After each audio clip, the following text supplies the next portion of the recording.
Hoy me gustaría hablar de un tipo de comunicación, un tipo de conversación que la investigó, la estudió un profesor mío, se llamaba Marshall Rosenberg. Está basado en intentar generar un espacio de encuentro entre personas que están teniendo serias dificultades, serios conflictos, ¿no? Se basa fundamentalmente en entender no lo que la otra persona está pensando, sino lo que la otra persona siente, necesita y no está expresando. La mayor parte de los conflictos que las personas tenemos y que son responsables de muchos de los problemas de salud que hoy en día padecemos, de hecho el estudio más largo que conozco, que duró 20 años, se hizo en Estados Unidos sobre la causa número 1 del estrés negativo, lo que se llama el distrés, el que nos genera enfermedad, el que altera nuestro cerebro, de hecho mata neuronas. Pues la causa número 1 es la pobre comunicación entre las personas. Todos sabemos lo fácil que es que ante ciertas circunstancias, ciertas situaciones surja el conflicto y surjan los malentendidos, los supuestos y las interpretaciones que al final van engordando, van haciendo como una bola de nieve y consiguen que dos personas no se hablen o incluso entren en franca violencia. Lo que Marshall Rosenberg descubrió fue que cuando nosotros somos capaces de conectar con los sentimientos y las necesidades de una persona, es decir, creamos un espacio de escucha, algo sorprendente ocurre. Yo, si queréis, os cuento una cosa que yo viví hace muchos años cuando era profesor de creatividad de un centro, y el director del centro me presentó como cirujano, por mis 26 años de experiencia, y también pues, una persona investigando el tema de la creatividad. A uno de los alumnos de ese máster le entregué un collage, un papel grande que tenía varias fotos pegadas, y tuve la fortuna de que en lugar de mirar el póster yo le estaba mirando la cara. Noté un cambio tremendo en la expresión de su cara. De repente su cara, de ser una persona con una expresión normal, se convirtió en la expresión de una persona profundamente enfadada. Yo me quedé bastante sorprendido y empecé a mirar en el póster qué podía haber puesto que hubiera generado un impacto tan sorprendente en esa persona. Y no sé por qué me di cuenta de algo, del hecho de que yo había puesto una foto de un cirujano operando. No se veía sangre ni se veía nada así un poco duro, pero sí se le veía con su mascarilla, con su gorro, etcétera, etcétera, operando. Y le hice una pregunta, le dije, oye,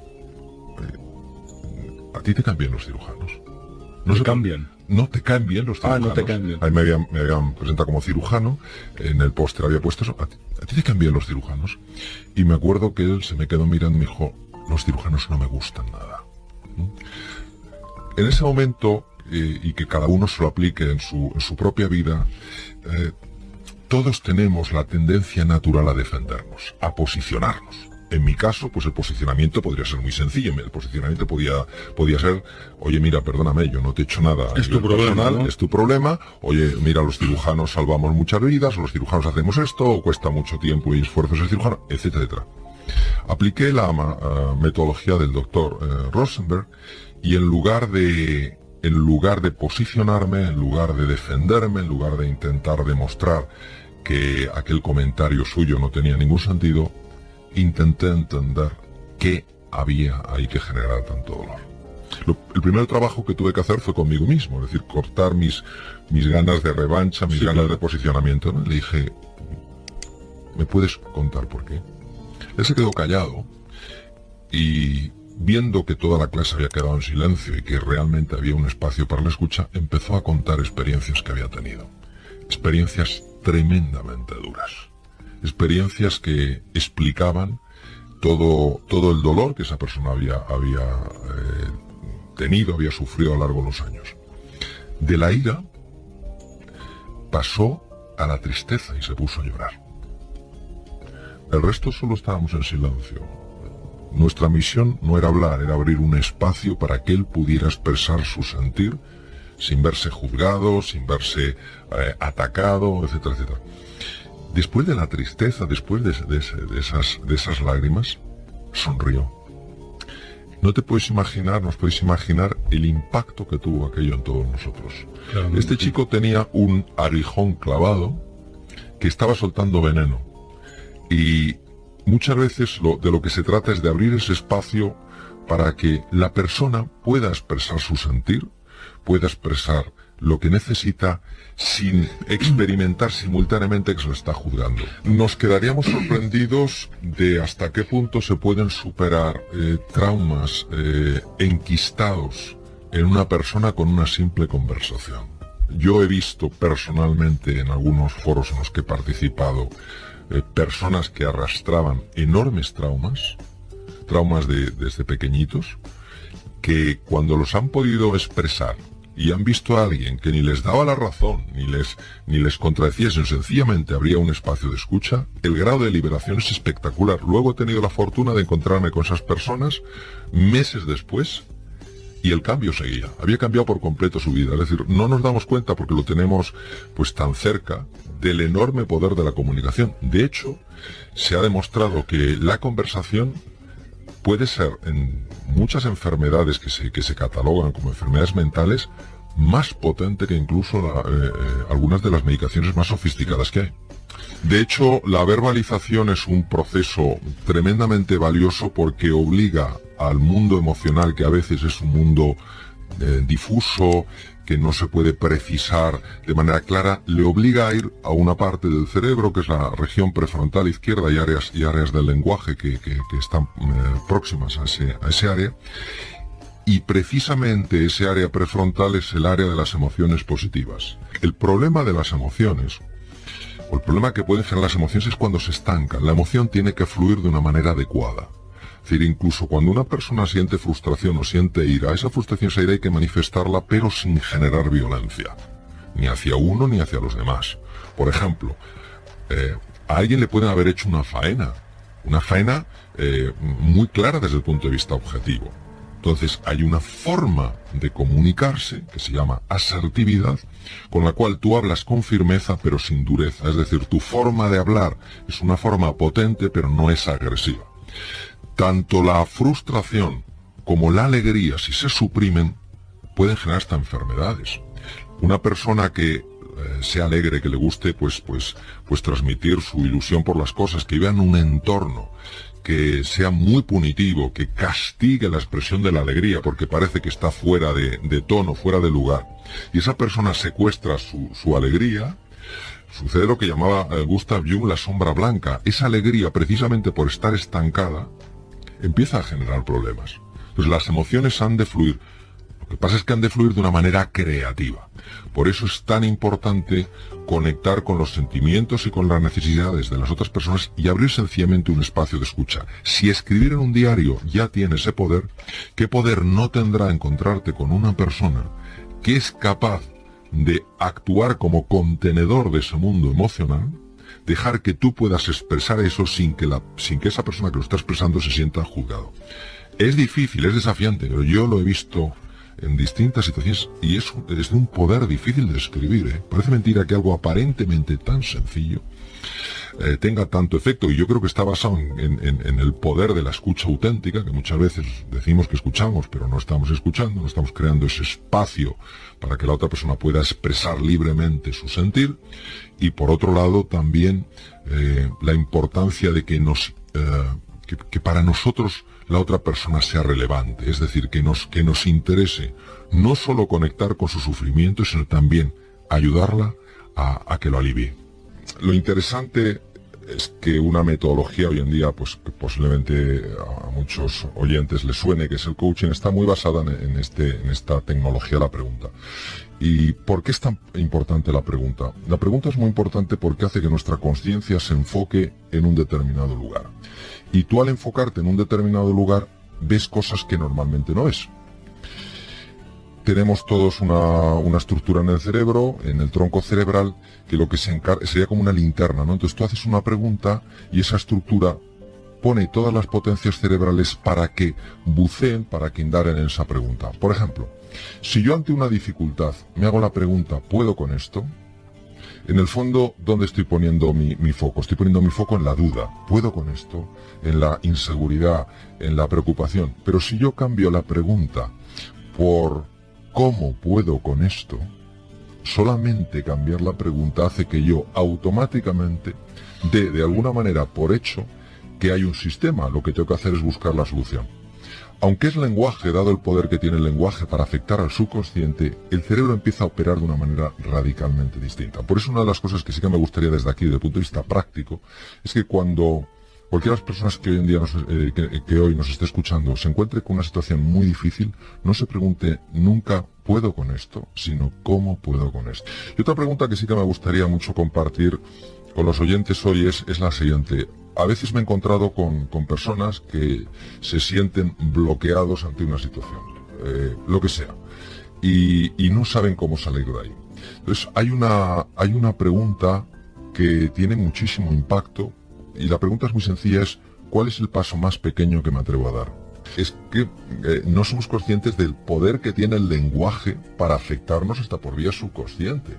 Por eso hay palabras que abren mundos, hay palabras que curan, hay palabras que enferman, y el tema de la pregunta que nos pide a todos pues un poquito de silencio y un poquito de reflexión, y buscar esa pregunta que nos haga reflexionar sobre un aspecto sobre el que no hemos llevado todavía luz. Por eso me parece importantísimo, y muchas veces, bueno, esto es un tema fascinante, ¿no? El tema de la creatividad. La creatividad, los niños, por ejemplo, cuando son pequeñitos, se hacen todo tipo de preguntas sin plantearse si son preguntas inteligentes, no inteligentes, adecuadas o no adecuadas. Pero luego entran en el mundo de los adultos y empezamos a decir, bueno, esa pregunta qué rara que es. Pero ¿cómo te haces esa pregunta? Y luego pasa el tiempo y te das cuenta que la gente que ha revolucionado la sociedad, por lo menos en el campo de la ciencia, se hicieron preguntas que en aquel momento mucha gente consideró que eran estúpidas. Bueno. Y por eso el volver a traer el peso, el valor de la pregunta, me parece que puede ser interesante. Has pronunciado la palabra silencio. ¿Qué importancia tienen en la salud mental? El silencio es un tema que cada vez se va valorando más, sobre todo a raíz de los descubrimientos que se están haciendo en lo que se llama neurociencia afectiva, es decir, la parte de la neurociencia que se ocupa de los sentimientos, las emociones, etc. Y lo que se ha visto es que en un mundo tan marcado por la incertidumbre, como es en el que vivimos todos, en España, en Japón, en la India, en Estados Unidos, en todas partes, en un mundo tan marcado por la incertidumbre, la mente humana tiene una gran tendencia a sentirse amenazada, a sentirte amenazado. Porque te está cambiando prácticamente todo. Entonces, cuando una persona se siente amenazada, cambia toda su actividad neuronal, y con un registro con electroencefalograma, que son estos cables, digamos, que se ponen sobre el cuero cabelludo, tú registras una desorganización del cerebro. O sea, lo que se llama una desincronización. Incluso los dos lados del cerebro empiezan no a funcionar de una manera colaboradora, ¿no? Y el ritmo es un ritmo muy alto, se llama alto beta, que es propio de los estados de ansiedad. Vivimos una sociedad muy marcada por la ansiedad. La simple incertidumbre muchas veces genera este estado de alerta, porque el cerebro humano está posicionado a defenderse antes del peligro que a buscar la oportunidad. Porque imaginemos en la época, hace muchos años, si tú dejabas de comerte una fruta, no te pasaba nada, pero si dejabas de ver al depredador, perdías la vida, ¿no? Entonces, lo que se ha visto es que cuando consigues momentos de silencio, momentos de calma, momentos de paz, que cada uno los consigue de una manera personal, el cerebro empieza a cambiar su ritmo eléctrico, y entonces, en lugar de estas ondas tan rápidas, ondas el alto beta, las de 20, 30 hercios, empieza a generar ondas muy distintas, ondas alfa, ondas teta. Entonces estas ondas son unas ondas muy curiosas porque son ondas lentas, pero no solo son ondas lentas, es que favorecen una sincronización del cerebro. Yo creo que el ser humano es siempre un ser social, es decir, que nosotros nos hacemos en sociedad y que nos necesitamos enormemente unos a otros. Y es verdad que una soledad de alguien que diga, a mí no me interesa estar con los demás, yo no sé qué, yo creo que esa persona no saldría adelante. Pero sí creo que cada uno tiene su forma de ver la soledad, cada uno tiene que saber hasta qué punto le beneficia la soledad, y sí creo que de cara un poco al mundo en el que vivimos, es importante buscar esos momentos de tranquilidad, esos momentos de silencio, esos momentos donde intentas que esa actividad mental a veces tan excesiva se pare un poco, porque no solamente uno se queda como más relajado y más cómodo, es que se sabe que tiene un gran impacto en la salud, es que ese cambio de modo de actuación cerebral tiene efectos sumamente beneficiosos. Son cosas muy sencillas que solamente la neurociencia con sus tecnologías modernas de neuroimagen han podido mostrar hasta qué punto son importantes. Entonces, que sí, que tenemos que hacer cosas, que tenemos que funcionar, que tenemos que conseguir resultados, que no nos olvidemos que para estar bien necesitamos también estos momentos de recuperación. Pues si no tenemos estos momentos de recuperación, la salud...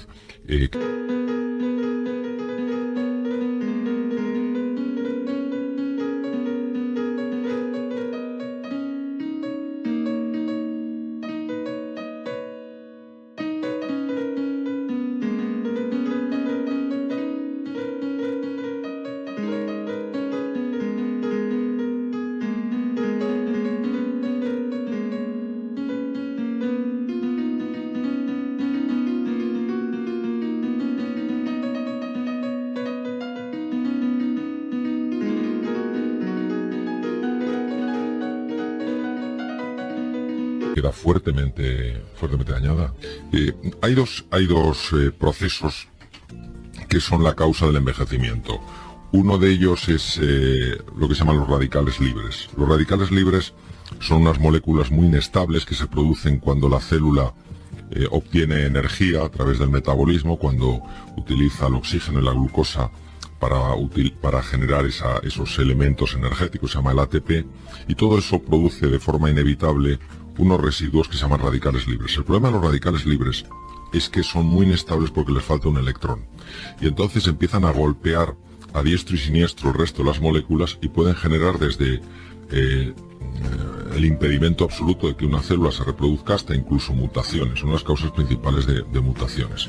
Cuando golpean el ADN para robarle un electrón y entonces generan una mutación. Y uno de los elementos que aumenta el número de radicales libres es el tabaco. Bueno, muchas veces se habla del tabaco por otros efectos, por la nicotina, etcétera, pero no se habla de que el tabaco produce un aumento de radicales libres. Y luego, desde el punto de vista de la alimentación, tres elementos que favorecen mucho la bajada de radicales libres son los cítricos, los frutos rojos y los vegetales. Pues el consumo de vegetales es muy interesante por eso, porque baja los radicales libres. Y luego otros elementos que sí se ha visto que son muy protectores de la longevidad han sido estudiados buscando aquellas poblaciones del mundo más longevas. Hablamos de poblaciones donde un número importante de habitantes tenían más de 100 años y tenían buen estado general. Todos ellos consumen mucho más pescado que carne, el pescado marino. En segundo lugar, toman bastantes vegetales. Tercero, todos tienen un círculo de amistad. Es difícil señalar la importancia de los amigos, de tener encuentros con otras personas, de compartir experiencias. Todos ellos hacen ejercicio físico. El ejercicio físico baja los radicales libres. Es muy importante que esto se sepa.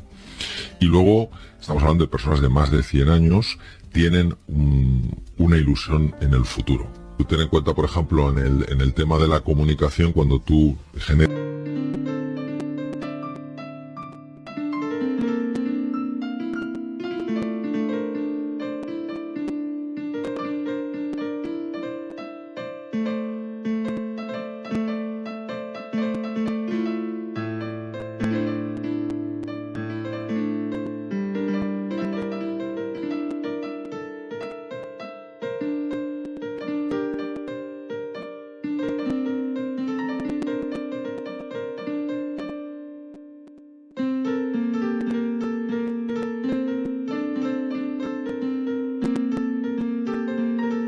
una relación de encuentro, es decir, estás a gusto con una persona y charlas de lo que sea, en tu caso pues que te gusta el submarinismo, pues hay una liberación lo hemos comentado en algunas ocasiones aquí, una liberación de oxitocina. La oxitocina es una protectora natural de la salud. Luego la ventaja de salir, la ventaja de ir al cine, de leer, etcétera, es además no dar la opción de que la cabeza rumie demasiado las cosas. Tenemos una jaula de grillos que sabemos perfectamente, además se ha podido medir, es capaz de producir tremendas alteraciones. Entonces a veces el simple hecho de salir un poco, dar una vuelta por ahí, en fin, ver gente, hacer cosas, permite que la cabeza se serene un poco, ¿no? O sea que indudablemente sí. Y desde luego la separación entre lo mental y lo físico es una cosa puramente conceptual. Desde el punto de vista de la realidad están totalmente unidas. Antes comentaba que una persona que esté con muchísima tensión mantenida en el tiempo, es decir, con muchísimo, se llama distrés o estrés crónico, aumenta el número de radicales libres. Entonces, fíjate que radical libre estamos hablando de moléculas, estamos hablando de algo, perdón, algo muy físico, y sin embargo procede de una situación muy mental. ¿Por qué? Pues porque son dos realidades que se pueden distinguir. Sí, porque el cuerpo somatiza, ¿no? O sea, el cuerpo... Claro, o sea, la cabeza te pasa factura en el cuerpo. Claro, cuando se habla de patologías psicosomáticas, no estamos hablando ni mucho menos de que una persona esté un poco mal de la cabeza y como consecuencia de eso se imagine enfermedades raras. No. Es que la mente y el cuerpo están íntimamente conectadas. Entonces, toda la tensión que una persona puede experimentar a nivel psíquico, sobre todo si es de forma muy constante y no ha encontrado ningún camino para liberarla, puede, no necesariamente, pero puede dar lugar, obviamente, a una enfermedad. Cuando una persona quiere mejorar algo de su vida, quiere hacer que algunos aspectos de la personalidad evolucionen positivamente, aunque parezca sorprendido, una de las cosas interesantes que puede hacer es ejercicio físico, y uno se pregunta qué tiene que ver la persona.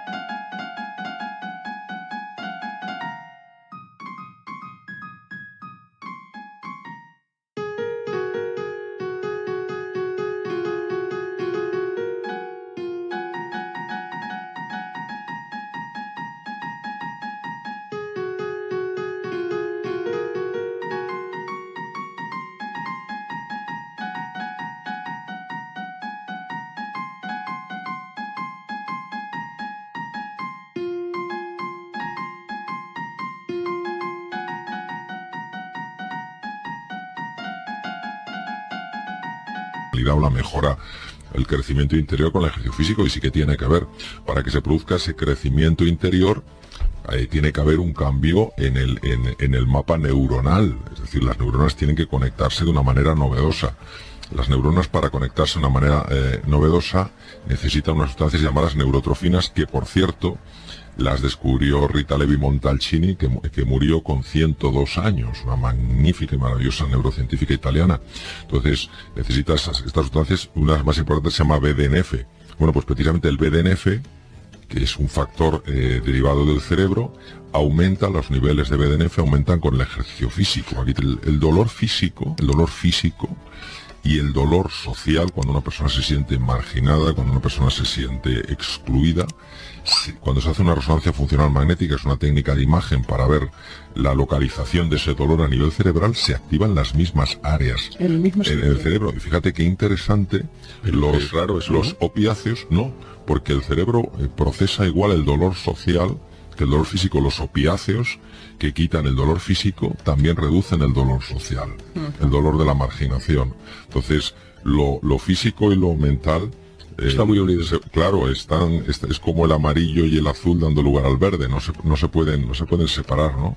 Y yo creo que son estas noticias bastante esperanzadoras e ilusionantes, porque de alguna manera no ponen todo en nuestras manos, pero sí ponen cosas. Recuerdo a un personaje interesante del 16, ¿no? Nicolás Maquiavelo, ¿no? Decía: la fortuna es árbitra del 50% de nuestras acciones, pero nos deja gobernar la otra mitad a nosotros. Entonces, claro, que una persona se tome en serio el ejercicio físico, el dormir de manera adecuada, estos momentos de esparcimiento, etcétera, etcétera, el tomar más vegetales, más pescado, el tener un círculo de amigos, etcétera, etcétera, sí que tiene una repercusión clara, no solo en la longevidad, sino también en la calidad de vida.